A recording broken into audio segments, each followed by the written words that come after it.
नमस्कार. आरोग्यग्राम जखणगावमध्ये मुख्यमंत्री समृद्ध ग्राम अभियान अंतर्गत केलेल्या कामाचा गोषवारा या संदर्भात ही माहिती गावातील पिंपळगाव वाघा या शिवेपासून सुरू करत आहोत. ही आहे पिंपळगाव वाघा शिव. या शिवेच्या पलीकडे पिंपळगाव वाघा येथे हे सुरू झालेलं सोलर युनिट की ज्याची निर्मिती करून या सोलर युनिटमार्फत याचा काही भाग जखणगावच्या हद्दीमध्ये याचा रस्ता येतो.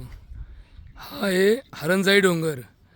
हरणजाई डोंगर ही जखणगाव आणि हिवरे बाजार याच्यामधील हा डोंगर आहे. या डोंगराचा हा भाग जखणगाव हद्दीमध्ये येतो. या डोंगरावरती गेल्या 8 वर्षापासून हे आमचं जखणगाव येथील शहाणे सोलर पॉवर नावाचं हे सोलर युनिट आहे, ज्याची वीज ही रेमंड कंपनीला कमर्शियलमध्ये 11 रुपये भावाने दिली जाते. आणि हा एक मोठा उद्योग जखणगावच्या हद्दीमध्ये चालू झालेला आहे. हा शिवेपासून जखणगाव हद्दीमध्ये झालेला नव्याने रस्ता आहे. हा रस्ता आत्ताच 1 महिन्यापूर्वी पूर्ण झालेला आहे.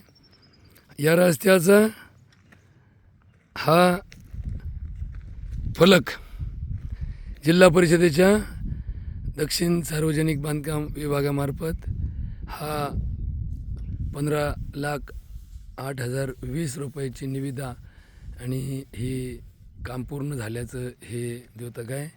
हा रस्ता जखणगावच्या बायपासपर्यंत डांबरी सडक आहे. या ठिकाणी ही खांडेकरची एक जमीन आहे. यामध्ये त्यांनी डेव्हलप करून इथे पोल्ट्री फार्म आणि त्या अनुषंगाने शेतीला पूरक अशा प्रकारचे व्यवसाय सुरू केलेले आहेत. हा पूर्ण पट्टा जखणगावचं जे लाभक्षेत्र आहे, या हरणजाई डोंगरापासून तर जुन्नर वाटेपर्यंत पूर्ण खडक होता. पण इथे आज शेततळ्याच्या माध्यमातून अनेक शेतकऱ्यांनी पाणी साठवून उन्हाळ्यामध्ये सुद्धा फळबागाच्या लागवडीला पाणी देण्याची व्यवस्था केलेली आहे. या परिसरामध्ये जवळपास 30 शेततळे आहेत. आणि आता तुम्ही पाहू शकाल की इथे बागायती शेताची ही व्यवस्था, गहू आहे, इथे अनेक ठिकाणी फळबागा आहेत. एक अशी सुंदर अशा प्रकारची शेती ही सगळी बागायतदार करत आहेत. आणि हा एक आगळा वेगळा आरोग्यदृष्टीने महत्त्वाचा उपक्रम, शेतीतून समृद्धीकडे जाताना ही गोष्ट फार महत्त्वाची आहे.